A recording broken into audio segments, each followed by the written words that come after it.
All right, it's another episode of the One More and I'm Out of Here podcast coming to you from the One More and I'm Out of Here studio. Hi, everyone. I'm Dan Carroll. Let's go ahead and open this beer. First one of the day. And what a day we've had here. Hellacious storms last night. Andrew went up to Michigan and saved an entire town by himself. Correct. Might be overstating a little bit, but correct. And so we were having a little discussion before the show started. He was talking about his difficulties sleeping. And it just so happens Where's that this going? we came across some reading material that Andrew enjoys. Said I quit. When it's nappy time. I quit. And so let's all and the great thing about this piece of video is there's special narration. Oh, I hate you. Of the type of reading material that our friend Pat enjoyed. Let's back just for this. Let's all enjoy this together, shall we? Door, Here we go. Written by Kinsey Mazing.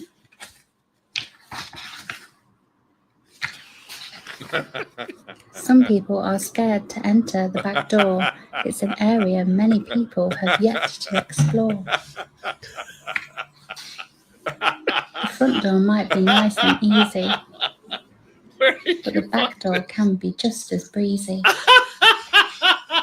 The back door might seem dark and scary, but there's no reason to be wary. Yeah. The back door might be overgrown and bushy, so sometimes you have to be extra pushy. He is Greek. Just shove those bushes to the side and let that back door open wide. Oh, let it open wide. Oh, we got more. Without much use, that back door might need some extra juice. Little extra juice, need a little lube for the back door. Don't be alarmed if it has a smell. Just be sure to wash it well. You gotta watch. Turn this shit off. That guy's got a pressure washer. All your friends use the back door. The front door can be such a bore. The front door is boring. It's very, very boring. Entering through the back door can be exciting. You won't know until you've tried it. Don't knock it till you tried it. So that was him on the way So the way up to next time Michigan. you have to decide, just use that back door and come inside. There you go. you guys are just sick, Everyone's sick, welcome. sick, Come inside. Sick. The end. The end. So there you go. So there's So there's a little light reading material, and it always does a trick. And it's night time for Andrew. So is that so the British accent makes it like cool and hip and like sophisticated? Is that correct? well, It made me giggle. Oh man, I'm going to tell you, the accent fucking definitely made. I hadn't seen that until literally just now. you guys are one sick puppies. Two. but it is an example of the type of grooming that goes on in elementary schools. Yeah. And I mean, what's that? What's that a book for? First graders, second graders? God Probably. help us. Maybe kindergarten? God help us. I really couldn't tell you. I mean, depending on how school district or school board races go, it could be here in Forest Hills. It very well could be. We have one school board member that seems to be preoccupied with that. I think we do. So, it's scary. It's real scary. And you know what? I heard something today. I was listening to something as I was driving mundanely, and somebody brought up a good point. So it's okay for a child, 10, 11, 12 or less to decide they want to change their sex and have life-altering surgery, according to some. Then what is the logic in saying to that same person, do they hold the same logic that a 10, 11, and 12-year-old could then decide to, I don't know, enter into a relation, some sort of adult relationship with somebody? See what I'm saying? The logic is, and they'll say, no, they can't do that. Well, but your logic doesn't hold then. You're asking them to alter their, to take, that they're old enough to make a decision for the rest of their lives about their sex, their anatomy, their reproductive organs. It's just twisted. It's sick. It is. The whole thing is sick. It's and there very are sick. still people out there who are pushing this agenda, even though all the current medical evidence and all the research evidence that's coming out shows that it's completely wrong. It damages the kid for life. Right. These are things that, when you talk about intimacy, when you talk about being able to bear children and this basically live a normal life, all those things are stripped away. All those things are gone forever. We don't. There's reasons that we don't allow kids under the age of 18 to enter in the contracts. Exactly. There's reasons we don't allow them to vote. There's reasons we don't allow them to drink alcohol How or old drive do a you have car. to be to have it? How old do you have to be to get a tattoo? Yeah, you got to be 18, I think. In Ohio, you do. So what you're telling me is, according to these liberals, that a tattoo, which is fairly permanent, even can be, I mean, for most part, can be removed. Even that isn't even as permanent. But so it's okay to say, oh, you got to be 18 to get a tattoo. But hey, you want to chop your wanker off 10, 11, 12, you're fine. Makes no sense. It's wrong on the face of it. And people who pursue this agenda, like the people who write books like that, and the people who put books like that in school or on the radio, they're pedophiles. They're groomers. There's no, to my way of thinking, there is no two ways about it. I don't. Absolutely none. Don't disagree at all. And it's sick. And personally, why you want to talk to kids about, I mean, being a kid is hard enough. Mm-hmm. I mean, because I remember some people call me a child, but every day. Thank you. But I don't get where this preoccupation with pushing this on kids comes from. I think it's evil. I think it's wrong. I think it's sick. And I think it says so much about those that are trying to promote it rather than those of us that are trying to let kids be kids. And there was just a really big study that came out and they studied over 100,000 young people on this. And the study shows without question that the suicidal ideations increase after kids have had the cross-sex hormones and the transgender therapies and the surgeries and all this stuff. They are more likely to consider suicide after all that takes place than before it takes place. Well, so if you're, the parents get the wrong information, and I have followed so many of these stories because there's legislation here in Ohio. There's legislation in almost every single state now that bans this sort of butchery on children. Good.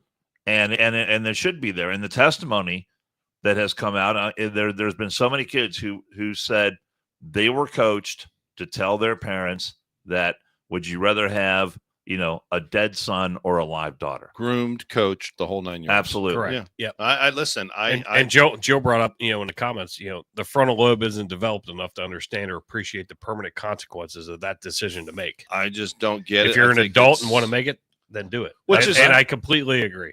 Look, and it's just.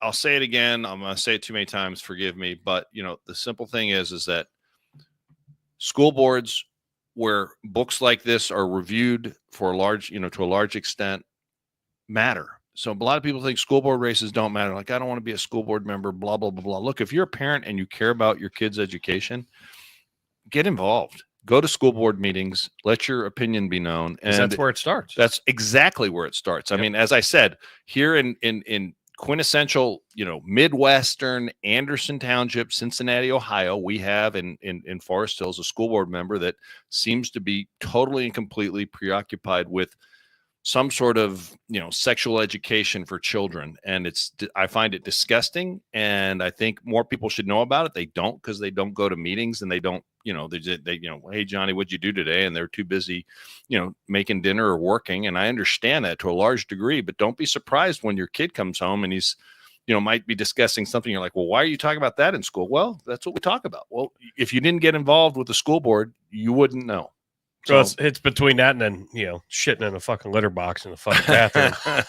That stupid fucking like the bullshit. video we had last time. Just so fucking dumb. Yeah. So stupid. I'm a furry, whatever. If you are a furry, but you're Greek, and that's fine. You were born that way. If a grown-ass man you like were born that wants way, to enjoy that type of reading material in the privacy of your own home, then knock yourself out all day long, man. But should not be in schools. But not in schools. No. And then that should be something Jill and I should be reading to each other. Be like, I'm going back door. I want to go back door. That's a book that I would read to her to try to bring that in, but not in school. I don't think she's going to want you talking about this on there. Oh, she's good. She's good people. Okay, she's good people. That's fine. But then I got a new like Kamala Harris. I also got a new fragrance of chloroform, so it's fine. Smells like lavender, makes you want to sleep. But people like Kamala Harris will try to turn it into a political issue when groups come along and look at titles like this, and there are just I can't tell. There are dozens and dozens of books similar to the one we just showed there at the top of the program today. And then he's, oh, well, these people want to ban books.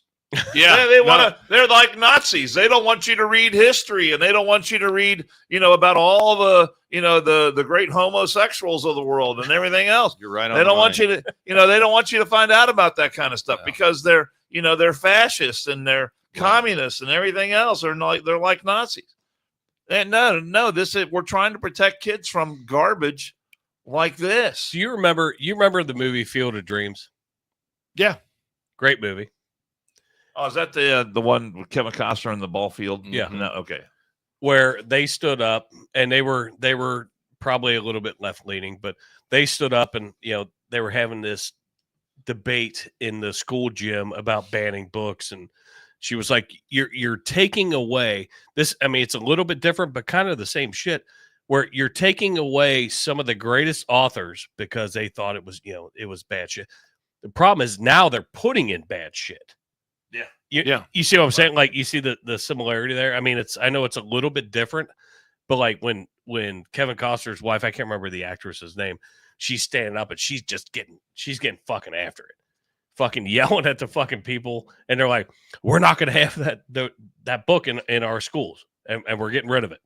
Well, now they want to implement it.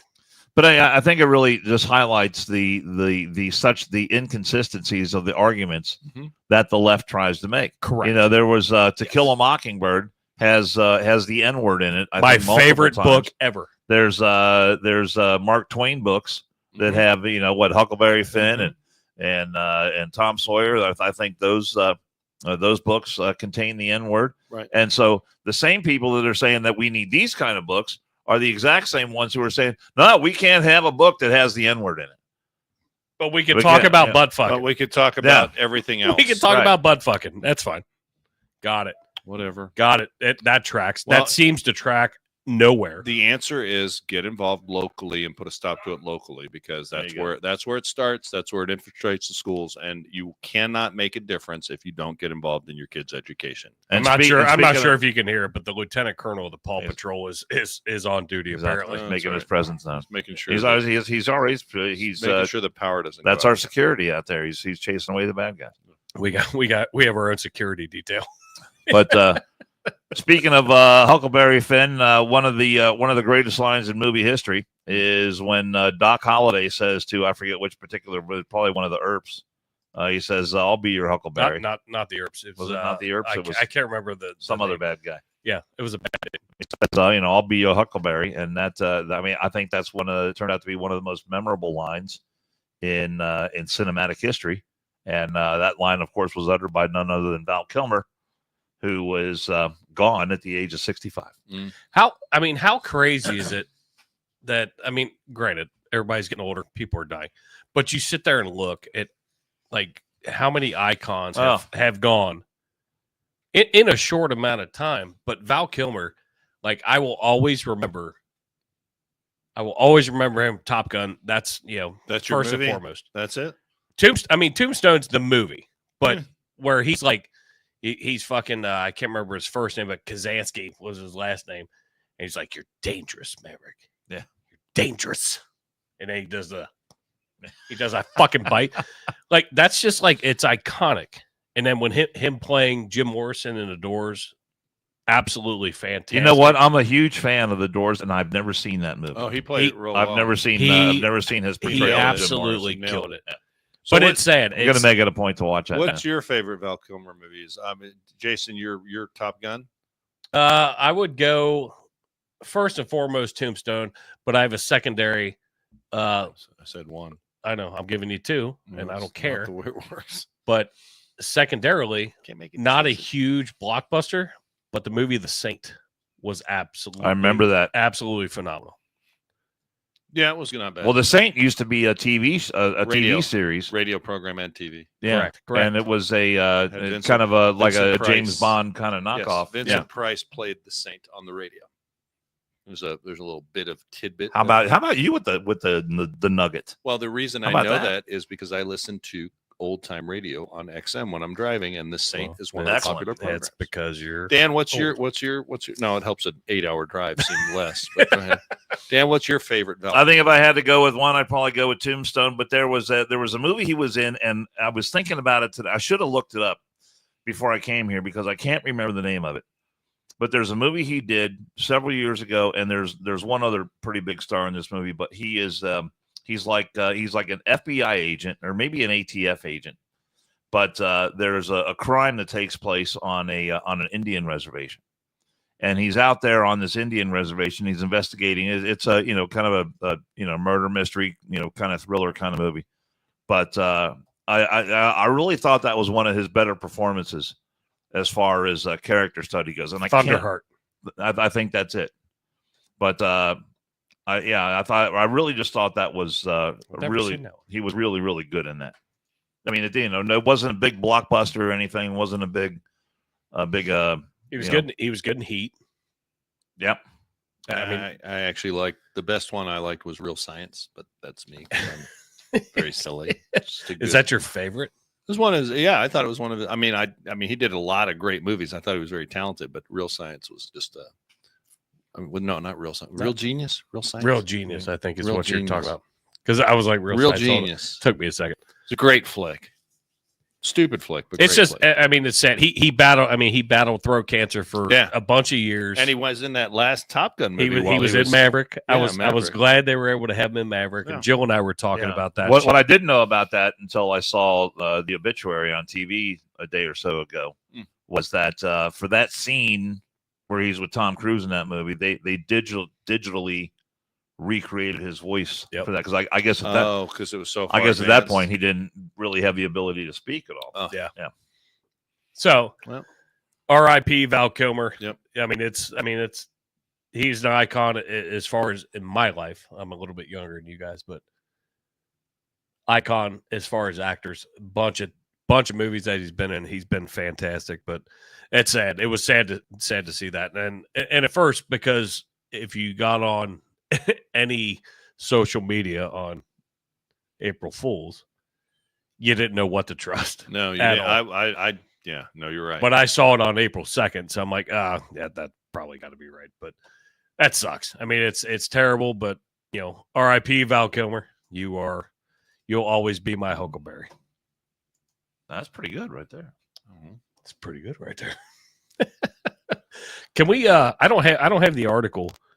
I don't have anything, a graphic or anything, but can we talk about how fucking stupid Cory Booker standing for 25 fucking hours, essentially filibustering nothing. Right. There was nothing for him to do. He's just making a goddamn statement. He's Spartacus. Don't ever question Spartacus. When I saw that, when you posted that, Andrew, I fucking laughed my ass off. Oh, I've done it on every major every major station on Facebook that has an article or says about him. I just post that picture, and it gets a lot of play. And I will say, and we talked about it briefly, I will say the most impressive thing about Cory Booker doing that for 25 hours is he didn't go to the bathroom, or if he did, no one knew about it. Well, he did, because there were probably times during the speech when he would say, I'll yield the floor to my friend. So the reports of that are false then. The senator from Hawaii, Mazie Hirono. So to ask a question, and then ran off, and then whoever that senator was would get up there and they'd say, they go through all the perfunctories, all that. I'm like, great senator from the state of New Jersey. See, I was thinking he wore Depends, but they would they would go on, but they would ask a question that would take like 15 minutes. So there you go, Potty. Yeah, so he would go run and do his necessaries and then come back. So pull the drinking bros. So they always say, well, do you think he diped up? So he up. So he did his duty. The feat is not as heroic as some on the left would try and have. I just don't understand why. But why do you do that? Technically, it's not a filibuster because there's nothing to filibuster. There was no legislation on the floor. Correct. Right. So essentially, all he did was he was recognized. And once you're a senator, once you're recognized on the floor of the Senate, you can speak for as long as the as long as you're moved to and all he did was beat Strom Thurmond's fucking record, the biggest racist on the face of the planet. He beat a record. What would we describe? Cool. And then I saw Frank Luntz was out there today saying that this was, this Cory Booker thing was somehow going to be, a seminal moment for the left and for Democrats. Yeah, I know. I saw the headline. I thought, well, that's a stupid idea. I mean, if you went out and asked your average liberal on the street, are you impressed with what Cory Booker did? First of all, they'd say, "Who's Cory Booker?" And who's Cory Booker, and what did he do? What did he do? They have no idea. So it's only the real political junkies, I think, that pay any attention to that whatsoever. Let me ask you a question, both of you. So if you had a guy that stood up for 25 hours and had the camera on him, or at least had the spotlight for the vast majority of that time, other than when he was doing his duty, what would you describe that behavior as? Psychotic. Narcissistic. Psychotic. What a completely narcissist. If it served no purpose, it was not filibustering anything. Well, they called himself Spartacus. He is Spartacus. Right. I mean, that is just the quintessential. Now, to in my experience, you have to have a large degree of, you have to be fairly narcissistic to want to be a politician in the first place. But, to have it, that level of narcissism takes it to a really high level. So hats off to you there, Spartacus. He looked unhinged too at portions of it. Oh, dude. His eyes were bulging. I think he was on crack. I'm going to look at the camera, but he was like, I'm just up here. Yeah. Just trying to speak my truth. Right. And like his voice, obviously at the end, I mean, speaking for 25 hours, you're going to lose your shit. I think I could do it. Oh, you definitely. I mean, you have enough hot air. You definitely could. I mean, can you imagine having that much of a hard on for the president of the United States, and you have to go to the floor for 25 hours? You think I could do it? And what are you up to? Yes. I think I could do it. No, Jay, I want to stand. You already said that. I think I could do it. What do you think? I think you could do it? Yeah, I could talk for 25 hours. We could set this fucking podcast up, bro. 25 hours. Send me a postcard. That'd be great. Andrew, we can set this up. We will get you center stage. I get to take a nap. No, I am about my sleep. Well, you can read The Back Door from time to time, if you want. Yeah. Ted Cruz did a filibuster one time. He read Green Eggs and Ham. That's true. So if it's good enough for Ted Cruz, it's good enough for Andrew. Who was it? Andrew So Strom Thurmond went like 24 and 15 minutes. And then was it Rand Paul went like 13 hours? I think those were the other two. But all of a sudden, fucking Cory Booker fucking comes out of nowhere. Nothing. For nothing. Exactly. Good job. Hey, Corey, great job. You did it, buddy. You did it.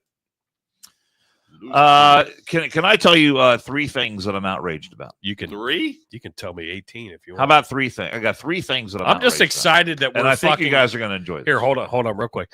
Jonathan Bates is in the chats. He said, "Classy thumbnail. I appreciate you. We always appreciate you. That's right. We hope you have a safe trip when you leave tomorrow. We appreciate you. I'm glad you're in the chats." Dan, you can tell me 18,000 things that you're upset about. All right. Well, I think you guys might be outraged the way I'm outraged about this. Outrage number 1. A green energy battery recycling company has announced that they are on the verge of bankruptcy. Lifecycle Holdings annual report filed with SEC on Monday states that it incurred significant losses since inception, and that there is substantial doubt about its ability to continue operating. But the fact that this company is on the verge of bankruptcy is not funny. Is not what. That's not why I'm laughing. What outrages me? I know what outrages. It's because how much money they get. Joe Biden's green energy czar personally urged this company, Lifecycle Holdings, to take a loan from the Biden administration of $375 million. That's a lot of clams. $375 million. Now, who owns who's the part? Like, who's running? That's the part that is not covered in this article.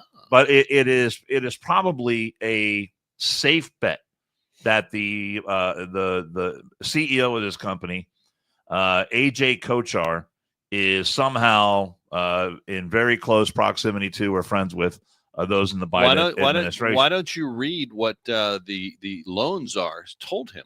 Well, the loans are. Let me see. Right there, up a little bit. Hold on, right? Okay. Lifecycle, the CEO, said he was initially reluctant to apply for the loan due to concerns about whether his company, which has struggled financially, would be able to repay the government. But Biden's green loan energy czar, Jigar Shah, Jigar, is that how Jigar? Urged him to barrel forward. Get your ass to Pittsburgh, Shah told Kochar in September of 23. And according to the Wall Street Journal, they met there, they had coffee, and they moved forward on the deal. Sonova Energy is a solar panel company that the DOE approved a $3 billion loan guarantee for in 2023. Even more claims. It's in negotiation with creditors right now. After warning it was on the verge of bankruptcy last month. Jeez. Plug Power, a battery company that was approved for a $1.6 billion loan guarantee in the final week of the Biden administration, has announced it's laying off over 200 employees. So this is the kind of stuff. God, I thought Solyndra was bad. This is the kind of stuff. Well, it's Solyndra on steroids. I know. I mean, people remember Solyndra. You do. And I've gone. I did on my radio show chapter and verse of all the solar companies and the windmill companies that Obama was hooked up with and gave money to, and in virtually every case, I'm talking about 90% of these cases, the CEO of that company is a friend of Obama's, someone that he worked with before, someone that he knows, someone that's a bundler, someone that raises money. And all these CEOs had beautiful, wonderful golden parachutes for themselves. Yeah. But yet the companies go tits up and the American taxpayers left holding the bag. And so this is just one of countless. Can you imagine how many examples of this are out there? I mean, listen, now that you got me going. So what used to piss me off? But the thing is, all this was under the Biden Green Energy Program. Correct, and the other thing he credits as one of his great legislative achievements. And the other thing that they pushed was electric buses. Remember the electric school buses? Oh, we talked about it. They went at all of them for the most part went out of business. Remember Kamala Harris? Yellow buses. They're electric. Oh. And everyone's the video that we had of that was fucking fantastic. And people are like, oh, it's green. I'm like, it's not going to work. And they're like, well, you don't know. What do you know about buses? Well, first of all, they're all belly up. And the taxpayers left holding the bag. They couldn't afford the batteries. Couldn't afford the and the school districts that took the money, because that was another federal program. The federal government gave school districts money and said, but you got to buy electric buses with this money. So they ran out and bought buses, and they put in these charging things. Because let me tell you, there's not a lot of charging things for those. You think finding a Tesla supercharger is hard. It's even harder for a bus. And they put all this infrastructure in. And now what are they going to charge with it? Nothing. And it's a waste of money. Well, sure. And that's your tax dollars being wasted. And people like Elon Musk are uncovering just a tip of this waste, and people are freaking out that Elon Musk is a Nazi and blah, blah, blah, blah, and he wasn't elected and blah, blah, blah, blah. Why do you want your tax dollars wasted like this? I don't understand. Just if you're on the left and you don't like Donald Trump, please defend to me somehow in some common sense way why you support wasting your tax dollars like this. It's madness. Funny? You know what's funny is you just brought this up, so I'm gonna play. You just brought Elon up. Yeah, I'm gonna fucking play this fucking video that I found. They're gonna burn down those fucking bus charging stations just because Elon might be connected to it one way or another, even if he's not, because they're that fucking ignorant. But you want to see how fucking durable a goddamn Cybertruck is? You want to see it? Sure. Mm-hmm. Let's see it. We're like miniature. Are you filming? You got stuck. Are you filming? Yeah. You got stuck. Oh, this is a minute long. It looks like it's floating away, but it's worth it. It was designed to float initially. I thought they said they would float. Yeah. Oh, he's not stuck. He's moving. Just wait. He lost the Cybertruck. I don't know the precipice of what brought it to here. It's a truck and a Somebody boat. grab a cord and pull him before he gets all the way down. I labeled it in the videos. Look at all the people. I labeled it in the videos cyberpunk. Everyone has their phones out. Are we muted right now? No. Wow, look, he got it. Keep going. There's a guy in a jet ski right there. You all right, bro? He's moving. I mean, the tires are moving. There he goes. He's going to get out. My anxiety level right now is Stupid. Is this the lake by your house, Andrew? It is not. It is not. that is shit. super Is this impressive. Lake Evans? I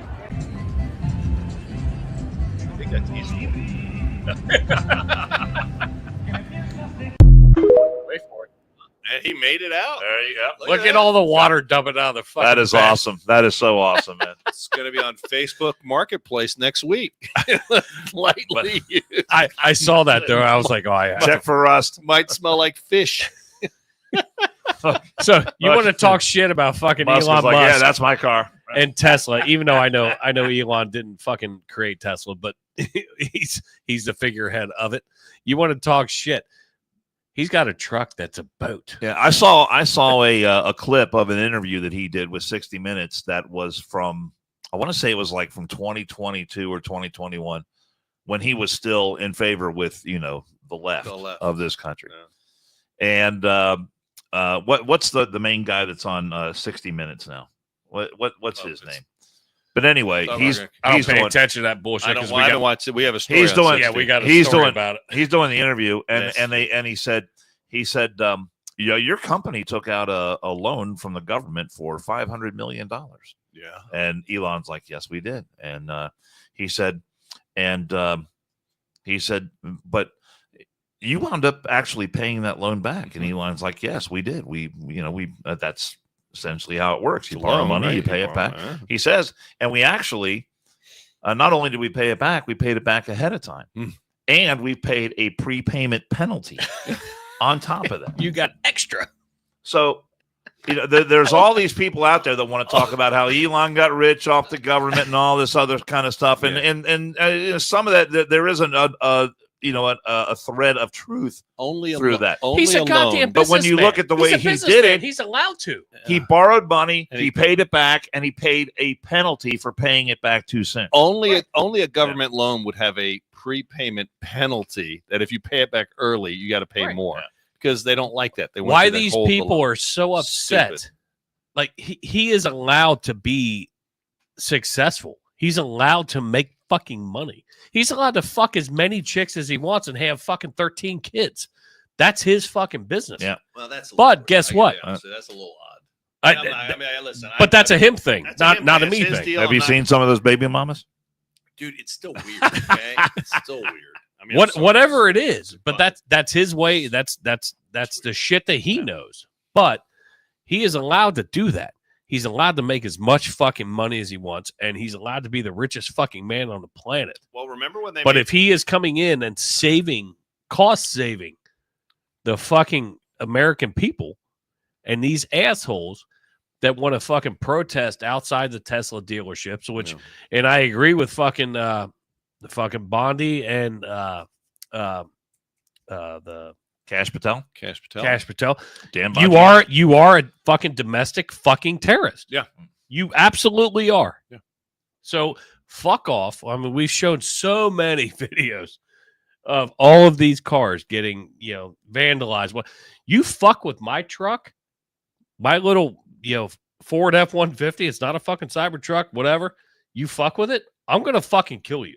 Because I work hard to pay that fucking payment. Yeah. Does that count peeing on it? Yes, Because every time when I leave here, I pee on your truck. I know. And I'm getting ready to burn your house down. And Dan does the same. I'm getting ready to burn your Yeah, house he down. knows better. He knows better than that. But just before we leave this particular story, move on to my next outrage.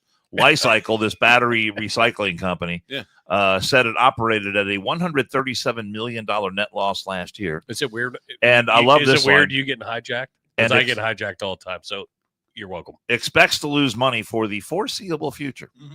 Company. So there's some question about whether or not the company's been able to access that loan they were going to get from the Biden administration. How did their budget go from 137 to 400 million in the last paragraph? So the last paragraph. So something ballooned to 400 no. Well, this is the DOE loan program. Under the Biden administration, the program shoestring Oh. budget ballooned to 400 So billion. Biden- 400 billion Yeah. So that they were shoveling out the door. So that's when people said Yeah. they were spending money, throwing money off the Titanic. It was Right. stuff like this. And this was all in the final weeks of the Biden administration. They were getting as much money out the door as they possibly could. My next outrage, and by the way, all these stories come from the Washington, because I got on the Washington Free Beacon. I saw one, then I saw another one, and then I saw another one. You got down a wormhole. as we call I it. did, but it's all great stuff. Yes. Let's see. Federal judge who overturned the Trump administration on Tuesday to restore taxpayer funding for legal services for illegal immigrants. Okay.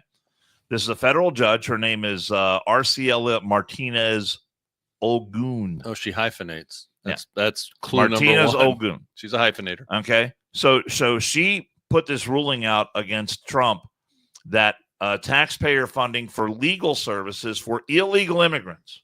Okay. Illegals in this country under the Biden administration were able to lawyer up at the on the taxpayer dime to do what? To try and stay in this country as long as they could. Okay. So this judge made that ruling. Well, it turns out that she once worked for one of the advocacy groups involved in litigation. Okay. So this judge, Arcela Martinez, worked from 2017 to 2018 as a managing attorney for community legal services in East Palo Alto, according to records that she submitted to the Senate during her confirmation process. So this gal worked for one of the companies that is providing these legal services, and she's telling the administration, you have to keep paying them. Is anyone familiar with the term conflict of interest? Is anyone familiar with the term of judges recusing themselves? Never heard of because, and I have long said that I think that's one of the things. Bosco just fucking blasted out. Conflict of interest should be recused. That we have Here in Hamilton County is that I think no matter what side of the aisle the judges are on, the judges have a pretty good understanding of this and routinely recuse themselves from cases of which they have an interest or even an appearance of conflict of interest. But this has been going on for years now. She's in California, right? She's a district court in California. Yeah, Northern California. Let me ask you. This has been going on for years now with these judges who have personal connections to the issue at hand, and they're issuing rulings on this. These things shouldn't happen. On a similar note, just related to this, then we'll get to your outrage. I'm outraged about it, and I mean you should be. Aren't you? I'm very upset. But let me ask you a question. Donald Trump's been in office for how long? 3 months? Yeah. Okay. How many lawsuits Oh. against his administration, not against him personally, against his administration, do you think there are today? Give me a guess. How many 150. lawsuits? Yeah, lawsuits against his I'm going to say 250. 163 Okay. in 3 I was months. close. So You what were the close. left is doing, this is lawfare. Yep. And what the left is doing, they're organized, and they would just go jury shopping to district judges in different regions of the country to get injunctions against the Trump administration. And this will not stop until the Supreme Court steps in and says a district judge cannot overrule the executive branch of the United States. I mean, that judge was probably appointed. District judges, I believe, are appointed, not elected. And so I would be very, I'd like to see it go to the Supreme Court is my point here. I would love to see all these injunctions, all these rulings challenged. And I'd like the Supreme Court to step in and try to limit this lawfare that's occurring against the Trump administration. Yeah, but this Judge Martinez is the former employer is one of 11 federal subcontractors that sued the Trump administration last month to restore funding for a $769 million contract to provide legal services for unaccompanied alien children apprehended at the border. So the company this is probably an NGO or a legal service that she used to work for. Yeah. They're saying, well, hey, wait. This gal that used to work for us, she's a judge now. Let's go to her and get a ruling from her. Of course. And 11 others. And she tells the Trump administration, you got to keep spending that money. You got to keep spending that money. What a bunch of crap. It's a bunch of crap. What's number 3 of your record of outrage? We should do 2 ad reads today. What's the other one? Obviously, we've got our buddy Murph. Yeah. But then Murphy engraving. You're going to be a special guest somewhere. Oh, at the is that the Dan Bongino thing? Because I actually have 2 events coming up. Well, no. You mean the one down at the Fireman's Festival? No. The Dan Varner deal. Oh, with Solomon Wilcots. Okay. Are you that big a deal? You forget He's how Mr. many? Big No, Time. I've got You I've forget got how an many event. engagements that you fucking. No, I've had? got an event coming up for Christ Hospital at the end of the month, and then I've got Dan Bongino's thing. What's the Not big- Dan what's the- Bongino, but Dan Varner's thing. Dude, I was like, what's Dan Bongino? When did you get fucking hooked up with Dan Bongino? I am not. I was How thinking do you about. confuse Dan Varner and Dan Bongino? I know you. In Well, your, they're both named Dan. I know Besides that- you in your own mind think you're a big fucking deal, No, but I you do ain't not. that fucking I big. do bro. not. I do not. I think Varner might look a little bit like, Bongino, maybe. No, Okay. never, Just ever, throwing him ever. a bone here. Just being Never, nice. ever. So No, I kidding, think we. Dan, I think you we should don't. do two this episode, obviously, because that's a great cause. Yeah, it's a great cause. and you're a special, what did I say, special guest host, celebrity host. How about Sorry. that? Celebrity him and host. Solly. Him and Yeah. Solomon Wilcott. Solly Wilcott. You want to go into it I now? don't or know, you- maybe you he'll want wanna to ask Tom Brenneman to do it. wait? Salty. Well, simmering under the salty. simmering under the surface. He was really cool before, wasn't he? We were talking about that. He's like, Nobody that is. Yeah. Do you not want to from- do the sponsors before I do my third outrage? Yeah, let's do the sponsors. All right. Well, hold on. That- because we'll end up going over, and then I want to make sure that the sponsors get recognized. So All right. salty. Dude, that Well, was, give me a minute. I got to pull. I I got to know, pull these I know. things up. here. I gotta threw it click on you, but Mr. but I Salty. thought about it today. I was like, you're a celebrity guest host Yeah, how of about this that? event, so you can start with Varner if you want. All right. Hold on. Let me, you do your thing and I'll do mine. But Hold on. I do like the little jab. That was good. Anybody that's not from Cincinnati is not going to understand it, but yeah, No, anybody that's listening from Cincinnati knows exactly what we're Tom talking about. Brenneman's kind of a big deal. He is a big deal. All right. Let me see if I can get this. For some reason, this doesn't want to come up. Hold on. Let's see. Here we go. I think this one though. Oh no, My computer. You might have to ad lib. My computer's taking a dump. You might have to ad lib. Hold on. Let's see. Let's see here. Let me try this one more time. You have the most fucking trouble with the computer. That's a new computer, isn't it? It's fairly new. It's I don't know. Something's going on because It's a virus. I click on. Well, So it says right there, Varner sponsorship copy. you should stop looking at porn. I am not looking at porn. Well, you're not. Are you? I know. It says stop sign. Says Windows cannot find it. How about that? Oh, that's weird. Let's see. I don't think I have it. All right, hold on. Let me try something else here. Bear with us, folks. Bear with I know us. you should. If You I need to give would- him a little warning. Well, I mean, I know. you two motherfuckers will keep going. What do you mean? We were like an hour and 20 minutes the last episode. And your point is, I'm just saying, like, if you don't get put into a place of, hey, we need to do this. Here you go. I might have it.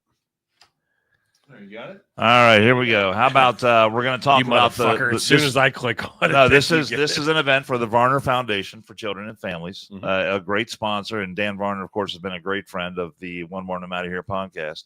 But when we talk about foster care, we have long believed that those who open their hearts and their homes to take care of kids are among the most special of our friends and neighbors, and it can really be a strain on anyone's budget. Because the fact of the matter is that, and sadly, more than half of those people who get involved in foster care, they give up after just 1 year because it's such a strain on the family resources. Well, that is where the Varner Foundation comes in. A 501c3 nonprofit, the Varner Foundation enables foster care agencies to help in a hurry. Let's say you need a car repair, you need a prescription, an extra bed, a pair of shoes. Maybe there's a hole in the roof. Those things can be taken care of by the Varner Foundation, and many times a single phone call gets the job done. 100% of the money. Let's drink on that. Drink it out. And this is our favorite part about the Varner Foundation. Every dime they bring in goes to the mission. That's amazing. Every single dime. And that is just, it is a reflection of the kind of guy that our buddy Dan Varner is. So you can help make a difference in a child's life today by donating to the Varner Foundation. And all you have to do is go to the varnerfoundation.org, varnerfoundation.org, and you can make a big difference in the life of a young person. Now that who's in event, foster care today. that event that's coming up, is that tickets still available, or what's the deal on that? So that is May 10th It's at Belterra, right? at Belterra Park here locally. Yep. The tickets. What's the website for that? It's www.varnerfoundation.org. Okay, so it's on his website. It's on the website. Got it. I can share a QR code, but yeah, the work that they're doing is absolutely phenomenal. And I hang out with Dan quite often, and I hear the stories of a family needing tires on their car. They get a flat, they take care of it. I mean, it's also it's checks and balances type thing. It's not just throwing money out. It's they're taking care of people. But we got our buddy Dan Carroll, who's going to be a celebrity guest host with one of our former guests, also Solomon Wilcots, former Bengal player, who's local and very, very in tune with the Varner Foundation. So I think that's awesome. I unfortunately will be on duty that day, so I will not be able to attend. But we can please hit varnerfoundation.org, and I can throw the QR code on our socials. Good idea. If you want to donate, it would be very appreciated, because who doesn't love that cause? I mean, I can't think of Well, many. it's an honor. It's an honor for me to be asked by Dan to be part of this event, and I immediately said yes. And there's no way I would ever say no to that. you did a great job last year. You were absolutely That was big phenomenal. fun. 100%, no overhead. It's amazing. Every dime. He said 100%. No, 100%, 100%, Oh, 110%. I got to work tomorrow, Andrew. Okay, but it's only 100%. Settle down. Said it again. Another great sponsor of the One More and I'm Out of Here podcast is our friends at Murphy Engraving. Murphy Engraving is the place to go for your business and industrial and personal engraving needs. You can take a look at Murphy Engraving on Facebook, and you'll see all kinds of unique items that seem to take on a life of their own because they've been customized with an image, a name, or a logo, and all that work just beautifully done. The acrylic sports awards that light up are especially creative and cool. The customized bottles of bourbon are my personal favorite, and wait till you see what they can do with items that are made out of wood. The next time you want to recognize someone special, or you are looking for a one-of-a-kind gift, you'll be glad that you checked out Murphy Engraving. And as a bonus, you are supporting a local family-owned business run by brothers Brian and Kevin. And Kevin is a lifetime firefighter and Air Force vet. Is that right? His brother Brian's the Air Force Brian's vet. here. I'm one of these days I'm going to get that right. That's all right. But Murphy Engraving, thank them so much for the sponsorship of One More and I'm Out of Here. And at Murphy Engraving, the part that we love the most is that we are American made. 100%. 100%. I'll do one more. And thanks to Pappas who made the. Did you use the graphic with the sparkly? No, he thing did on? not. No, because I got to get the sound right. Because if you're talking and he has sound with it, then I can't hear you talking about our sponsor. I can make it with the sparkly sound if you want. You really like that one. You're doing very well with that, by the way. I know. It's awesome stuff. I know. All right, All right, my final outrage of the day Yes. is NASA, the Jet Propulsion Laboratory, has laid off 900 workers due to budget cuts. One person, however, who has not been fired is the top DEI officer. Over the course of Are you shitting me? 2024, I haven't seen this story. NASA's Jet Propulsion Laboratory laid off nearly 900 employees due to budget cuts at the agency. The cuts, which came amid delays on the Mars Sample Return Program, a mission to collect dust and rocks from the red planet, reduced the lab's headcount by 13%. So think about that.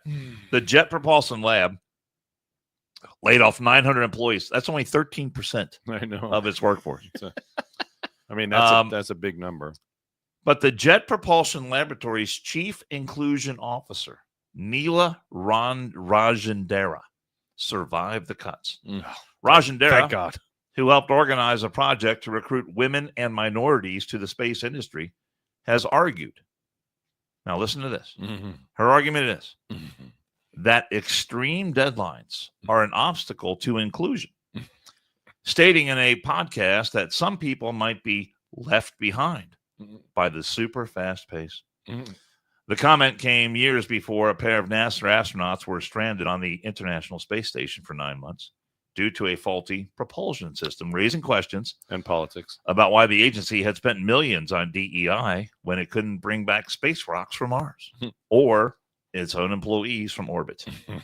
The cuts to the laboratory, which creates land rovers and reentry systems, had not impacted Rajendera's role, but by early March, it seemed likely that her number was finally up. NASA had closed its central diversity office and fired 23 employees in response to President Trump's executive order banning DEI in the federal government. The Jet Propulsion Lab, meanwhile, had begun to alter, remove, or reroute web pages related to DEI. Lab director Lori Leshin told staff in an email, though the laboratory is administered by the California Institute of Technology, meaning its staff are not civil servants, it is still owned by NASA and funded by the federal government. So the thing is, she's talking about if you're working at the Jet Propulsion Laboratory, I would imagine that you are literally on the cutting edge of high technology, the cutting edge of engineering at the most extreme levels.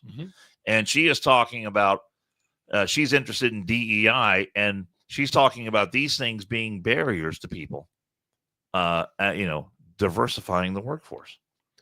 So this is her concern. One would think that you would that's where you should be. But I would think if you are endeavoring to be an engineer at that level, then extreme deadlines would be. NASA has extreme deadlines all the time. It would be part. It would be. It would come with the territory, right? And so you would be expecting that, right? But no, she says, these things bar. They don't let our diversity flow enough.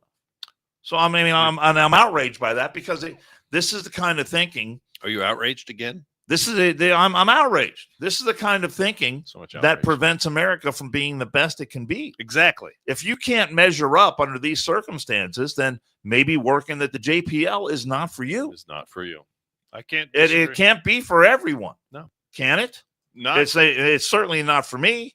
My engineering prowess is limited compared to these folks. I mean, I could probably do it. I'm sure you can. So Bosco, who's in chats and a loyal listener, he sent me something, and he Tyler S, who's also in here, they're commenting in the chats, but Bosco sent me something and said that the Canadian government's telling people to not travel to the United States because the U.S. is being hateful and whatever. So he put in the chats, Tyler, is there news up there reporting for y'all to not travel to the U.S.? Tyler responded back, not that I've seen, but our news is just as tainted as yours, if not more tainted. I mean, it's. Hey, you know what? I heard it's not the fucking people. Like, it's not the people. It's get your shit together. Governments, you got to get your shit together.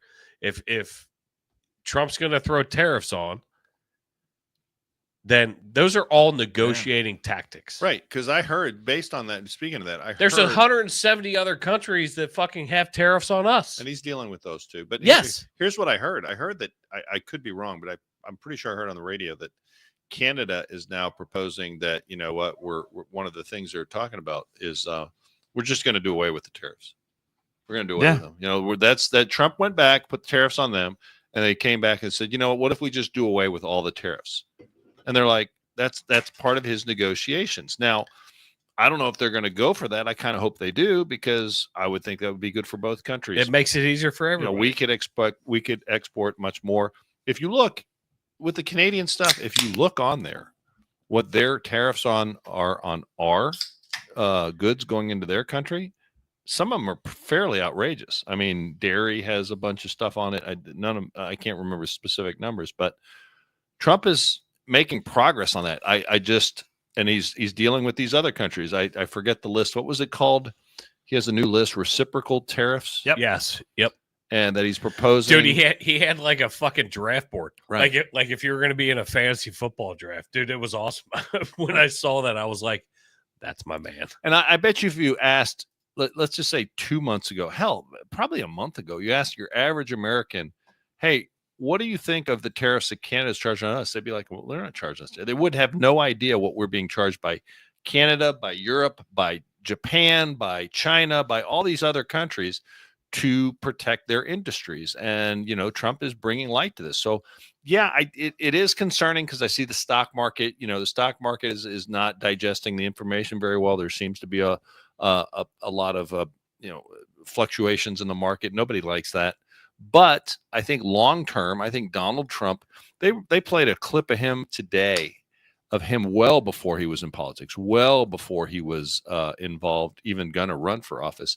And a very young Donald Trump was saying how inherently unfair we are being treated, ripped off by the rest of the world. Yes, I've seen that. What he's doing now in this second term of his administration is simply following through on beliefs he's held his whole life, and he's not screwing around. He knows that he has, as we discussed many times on the show, he got elected, and he probably has 8 to 9 months to get what he wants done, because after that you enter election season, and what happens to Congress during election season? They get very squishy and very non-reliably, and they're running for re-election. Well, and they're kind of like that now, because Anna Paulina Luna brought up this whole notion of being able to vote by proxy. If you're a woman having a baby, or your wife has a baby and you have to be off the floor, and so she used a procedure in the rules to bring this to the floor for a vote. Right. And 9 Republicans voted against Speaker Johnson on this. Yeah. And essentially ruin the remaining time they have, because I guess they're scheduled for a break. And so they had to take this break or whatever. And I don't think that's necessarily true. But in any case, for someone like Anna Paulina Luna, who's really been a pretty solid conservative, right, to address this in this sort of way, it seems to me she could have gone to the speaker and said, "Look, we've got this issue. Mom is having babies. Voting on the floor. How can we address this?" And this is something that could have been done behind closed doors. It's internal. It's inside baseball stuff. Is this like the biggest thing they have to fight about right now? But that's the exact thing. Right. And they waste time on this shit. And when they're doing this, they are not promoting the Trump agenda. And it distracts from the Trump agenda, and it divides our party, which doesn't need to be divided right now, especially in Congress, where we don't have, I don't know if you saw, we don't have that much of a advantage there and can't afford to lose many votes. So, I saw that. Didn't understand it. Didn't really understand why she was pushing that now. But there's the reciprocal tariffs that Dan has pulled up now, and we'll see how this turns out. But I think Donald Trump, look, if you travel around the United States, travel around, especially the Midwest, you go through some of these small towns, a lot of times you'll see, either big buildings or warehouses or former manufacturing facilities that are now empty, that used to be used for making X, Y, or Z, that now those jobs have been shipped off to other countries, right? And they try to reinvent themselves. They might put a coffee shop or make it some sort of attraction or whatever. But I think what Donald Trump is really trying to do is bring a lot of these jobs back to America and saying, hey, listen, let the American worker compete on the national level for these goods and services. Why do we allow them to kill our jobs by putting big tariffs on this stuff, and then we can't make that stuff in the United States anymore? And I really think he cares about the American worker. I don't think this is to make Donald Trump rich. I don't think this is to, increase his coffers at all. I think he cares about the blue collar, just regular American worker. You should be able to have a job in this country and make a living producing stuff. And the fact that some of these countries, I see numbers on this list, 74% by some, what is that, Serbia? What country is that? Serbia is charging a 74% tariff on something. Yeah, Cambodia. Tariffs, U.S. goods and services at 97%. Yeah, So what he has done is he's enacted essentially a 51% tariff on all these countries. Right. He hasn't gone back for Ted. So China,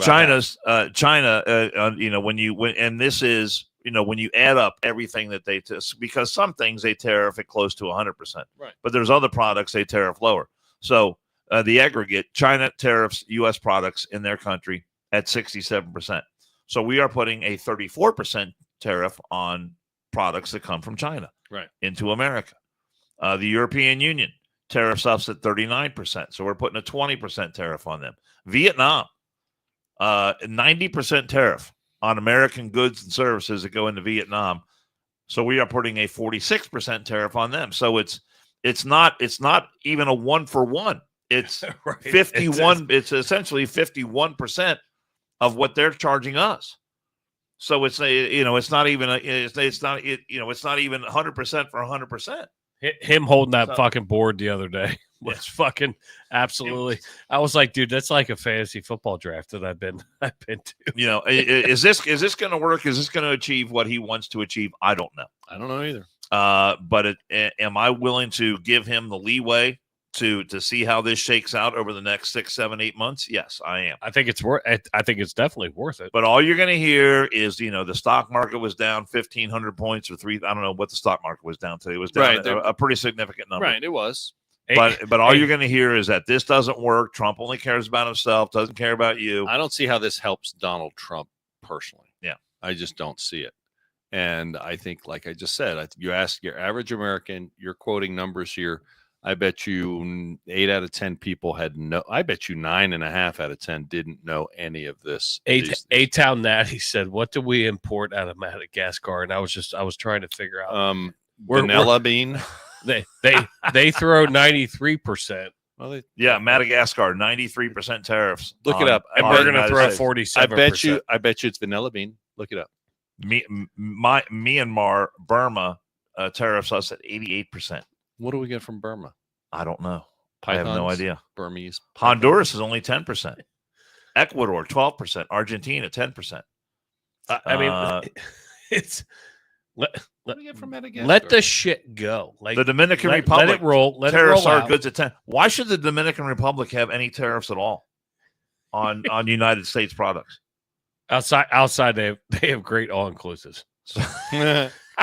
Sri Lanka. I can attest. Isn't Dominican Republic a territory of the United States? No. Nope. Is it not? Nope. No. Okay. You're I think thinking, it's, you're thinking of Puerto I'm Rico. thinking I of think that's UK. Puerto Rico. That's what I'm thinking of. Puerto Hey, let me Rico, ask you a question about the Dominican. Did you see in the news? I mean, maybe you didn't. So the Dominican Republic, Jason, you've been there, right? Yeah.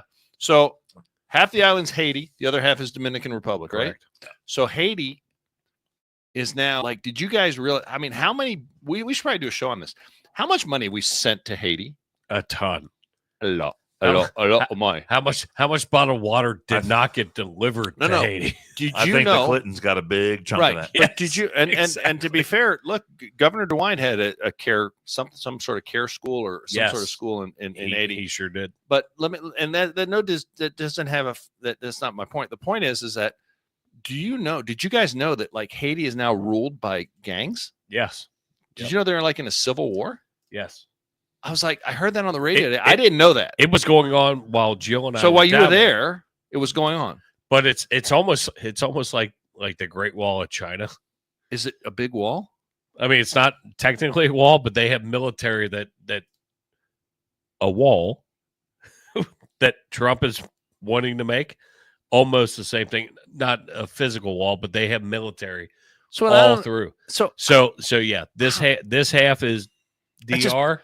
This half is Haiti. it just blows my mind. We've sent all this money and aid to Haiti, and it's still in the they're in actually now they're devolved into a complete and utter civil war there. It's almost like Mogadishu wow. in Haiti. Yes. So there's no tourism. It's not like come to Haiti and DR, yes. yeah, Haiti, no. because the beaches are just not There the is same. no fucking way. Same island, There's- just totally different. There's no fucking Makes no way I'm sense going to me. there. It just makes no sense to me. I mean, we should probably do some research on a show on that, but or part of a show, or I mean, maybe the some- beaches and the all inclusives at DR in the DR were fucking fantastic. I I've didn't never been It's there. amazing. I didn't get roofied once, so it was fine. Not that we you know. we had a good time. Did you take? Well, I mean, Jill might have done it, but that's it. Did you take the backdoor book?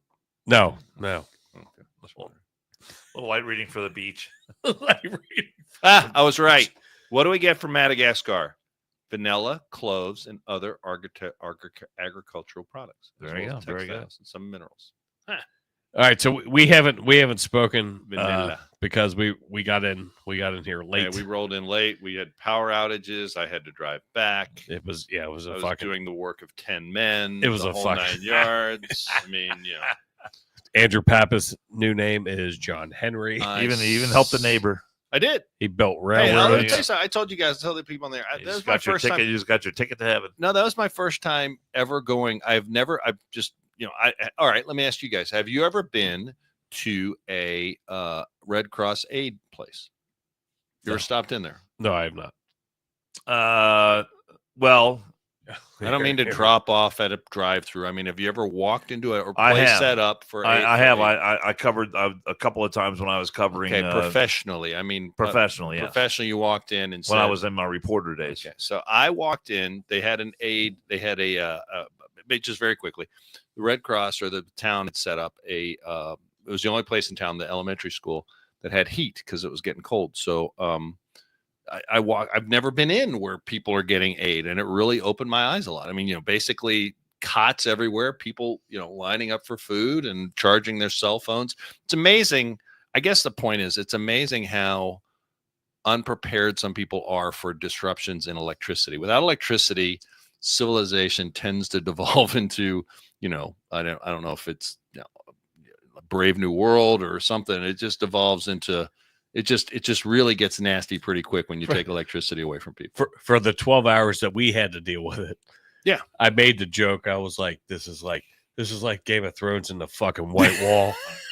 I'm like, we're in the White Wall. We have no fucking electric. So we were only out for 12 hours. Now, Andrew's place up north. They're going a week. They are fucked. Yeah, ice storm. Well, the ice storm was bad. That's crazy. And here it wasn't below zero. Well, not below zero, but it wasn't below freezing. And there it was. So yeah, I just was kind of surprised that there were that many people, even way up there, that were just unprepared to deal with a disruption of that magnitude. But look at the severity of. I'm ready to second mortgage the house and get a goddamn generator. look at the severity of, because I want to be able to podcast to knock those people's dicks in the dirt.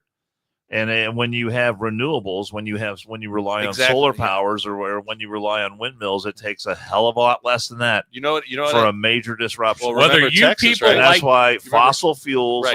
are the greatest economic and greatest generator of uplifting the human condition that this planet has ever seen. Dan raises a great point. I'm gonna just get on this for a second.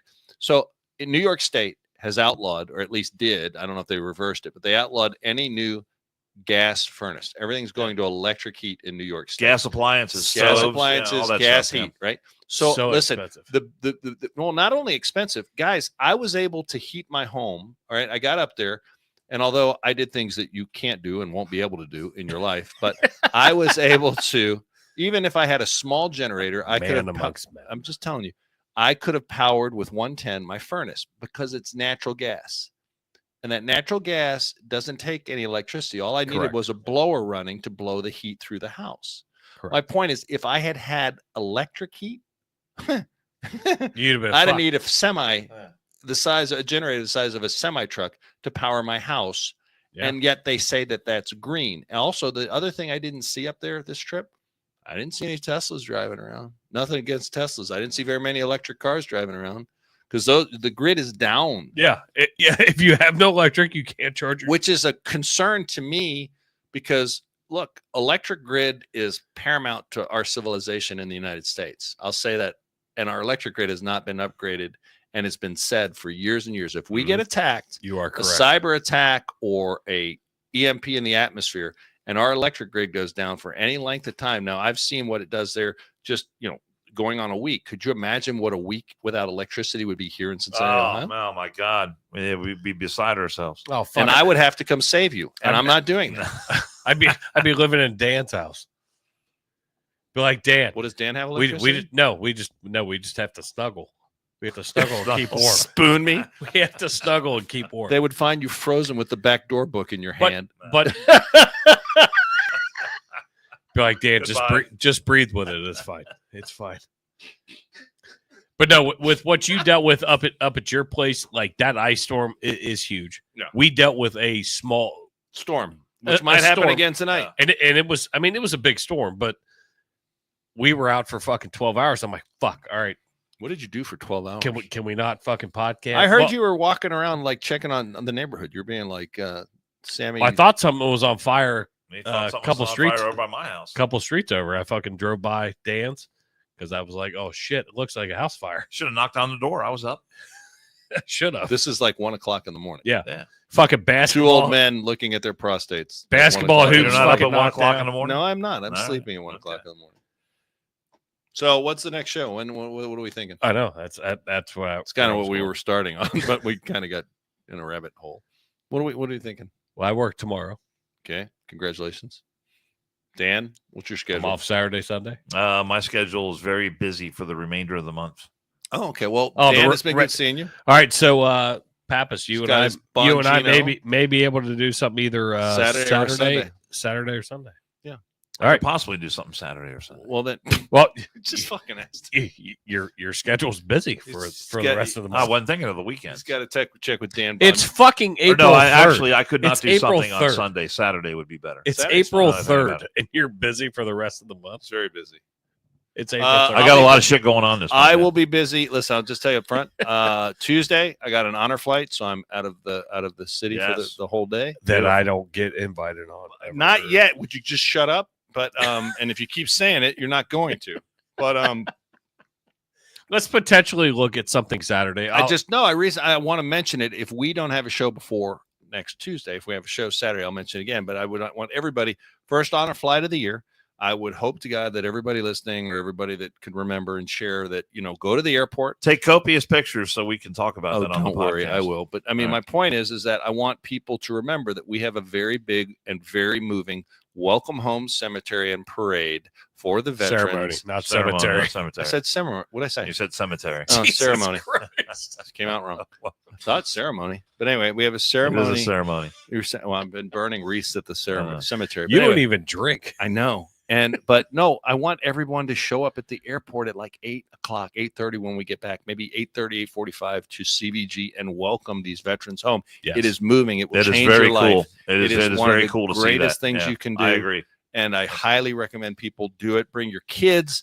It will impact your kids. And I'll say it again if we get together Saturday or Sunday. depending Hopefully on, we do. We'll keep you posted. I'll throw it on the Instagram, on the Facebooks, and let you know when we're going to go. But hopefully, maybe Saturday. But we'll figure it out. But hey, everybody, sorry for the delay today. We had some weather issues. And literally got electric probably 15 minutes, 20 minutes before we went live. Because I fixed So- it. I was down the street. You lying ass. I fixed it. But Well, hey, you we- donated your generator for the entire No, community, I is that saw you're what the saying? guy was doing wrong. And I said, hey, guy. hey guy.